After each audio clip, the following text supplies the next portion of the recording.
I think that two questions that Giovanni has received highlight the complexity of establishing a new therapy.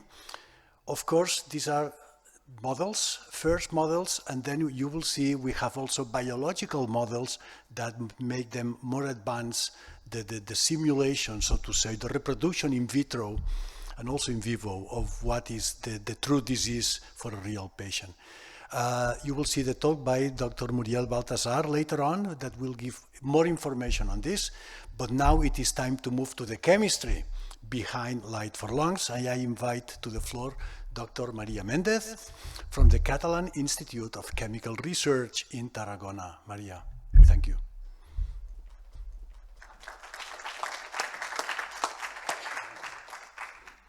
Thank you, Santi, for this nice introduction.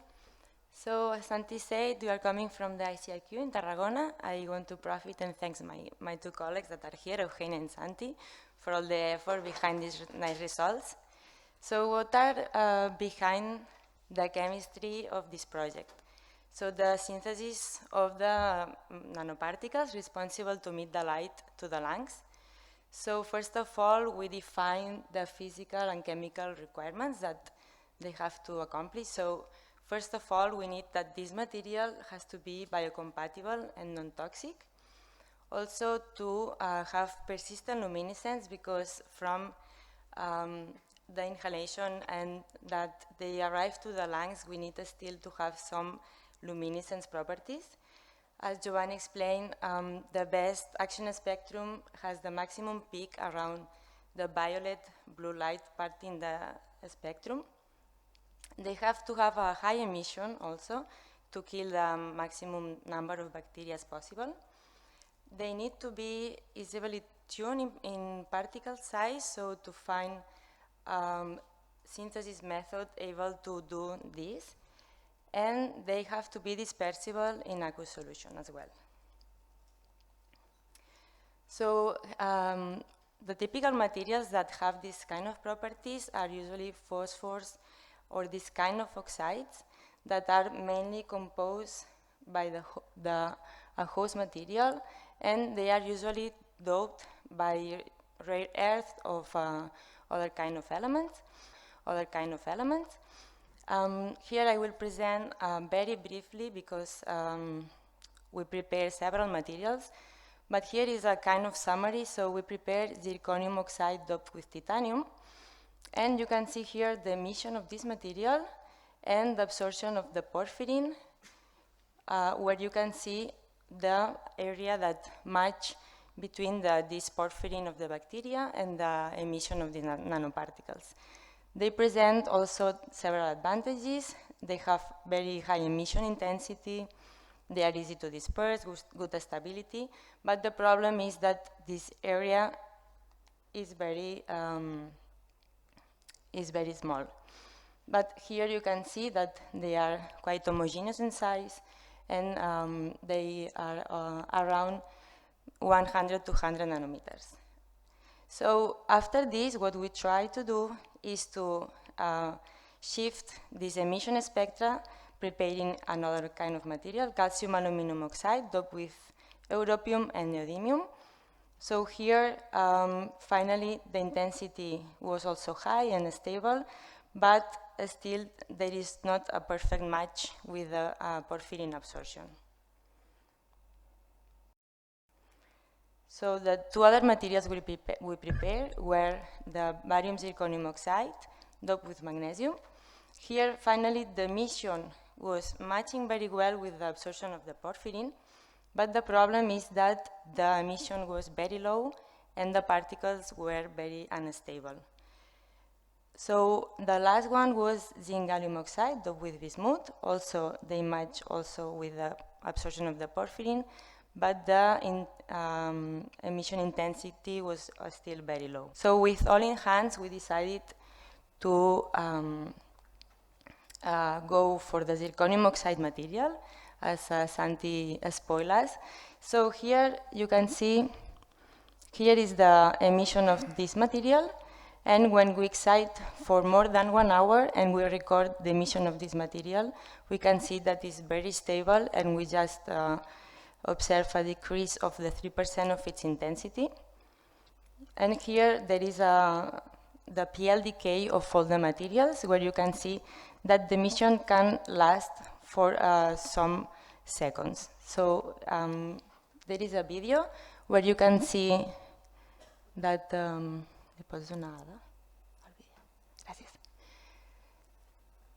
at the beginning, you will see the particles are being excited by an LED at this wavelength, 280.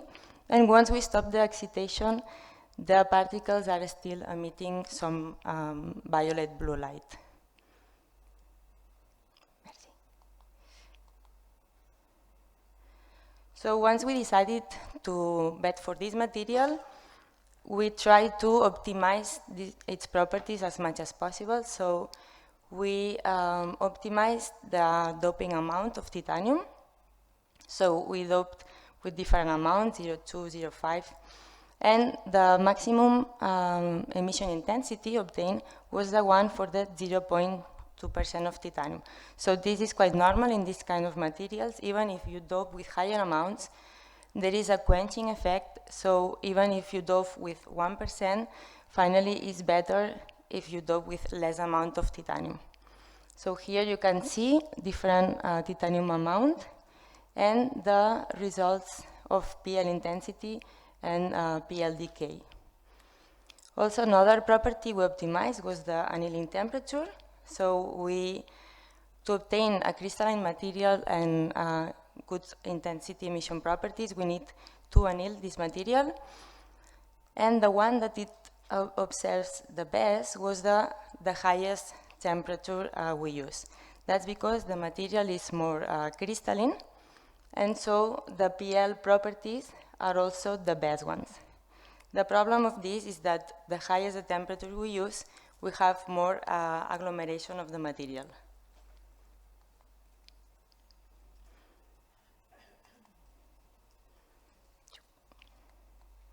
So the two other strategies we use was the way to dope the zirconium oxide host. This is not very usually found in the literature.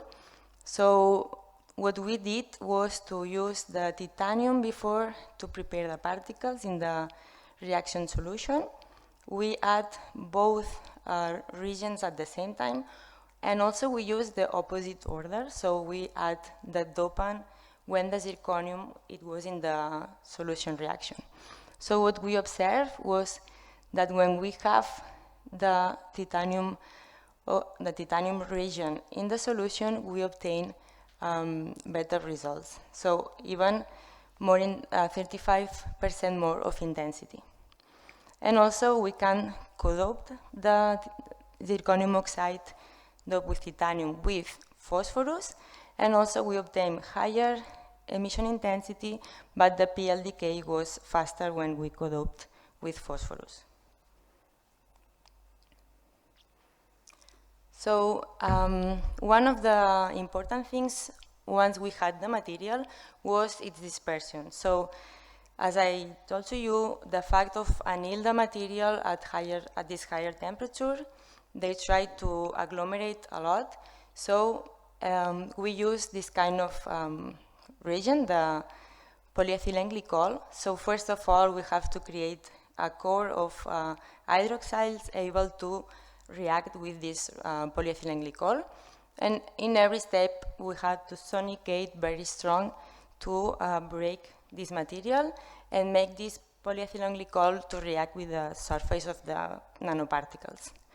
So here you can observe the differences of the nanoparticles themselves in aqueous solution after some times of sonication, but when we have the polyethylene glycol on the particle surface, the solution looks much more colloidal and stable. Another approach that we tried was to use a matrix of silica around the particles before the annealing step to avoid this kind of aggregation.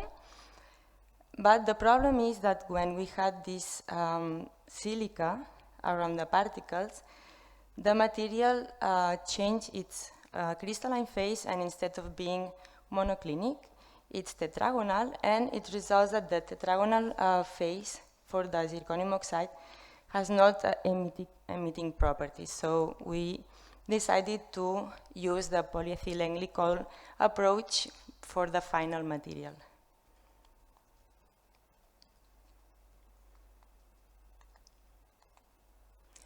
And okay, the take-home messages, what I could say is that we finally synthesized a material with persistent luminescence properties and that emits light in the violet-blue part of the spectrum.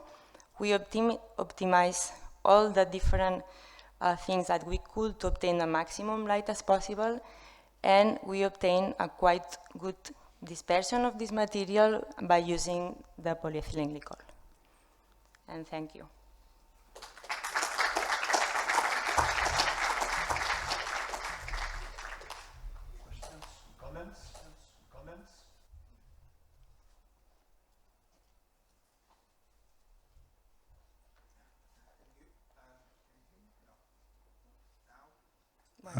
Not yet.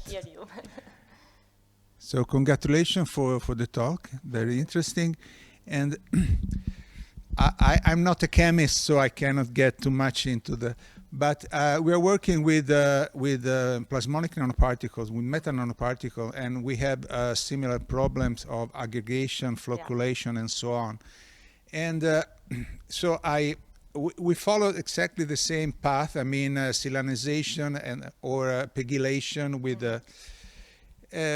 because we use, in our case, cetrimonium bromide in order to produce these nanoparticles, which is toxic. So you have to inactivate it. And is there any good solution also for the practical use when you think to use them in the lung? I mean, when you have pegylation, what happens, I mean, when these nanoparticles are retained by the tissue and they have to be metabolized by the macrophages? And that, I mean, is there any connection also for real studies in real lungs? I mean, depending on the type of layer that you put on your nanoparticles? Well, from what we observe is that even if you have this pack around the particles are not colloidal for, I don't know, for days. So the idea is that once you have the particles with the pack and with all the aerosol solution in the inhalator, the idea is like to shake a little and to like promote this broke in the particles before using them. But the idea is that with the bag and all this aerosol and the drops that can be quite dispersed for quite a long time, if you just shake by hand and before using them. Yeah. I don't know if this answers your question, but it's still quite a question for us as well.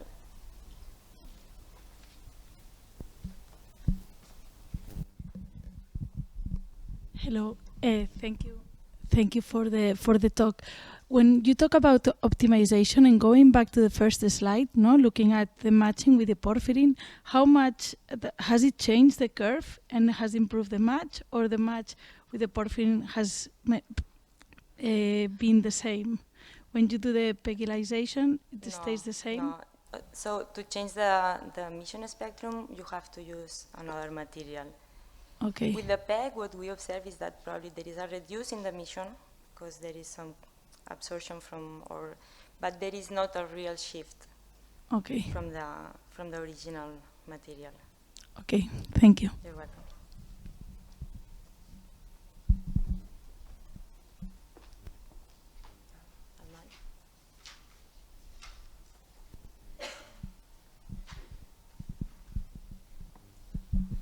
Thank you, Dr. Méndez.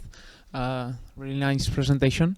My question is regarding the PEG functionalization. Did you try with different PEG lengths? This is the first question. We tried different PEG lengths, but finally we decided to use this because it has a functional group that is carboxylic acid that we found that it works very well with this kind of material. So probably we should have also tried different lengths, but I think that the main idea was to obtain a colloidal solution, and it was quite a success result with this material, with this PEG. Okay, thank you. And the second question was regarding, did you observe a different nanoparticle size distribution regarding the size before and after the pegylation? Thank you. Yeah, more than the different distribution of particle size of aggregates, because you can observe like a particle size is not so big, but it stacks between them, so like the forming like a big aggregates are probably more than 500 nanometers. And when you use the PEG, you can observe some isolated particles around 100, 150 nanometers. This is what we Thank you very much. Okay.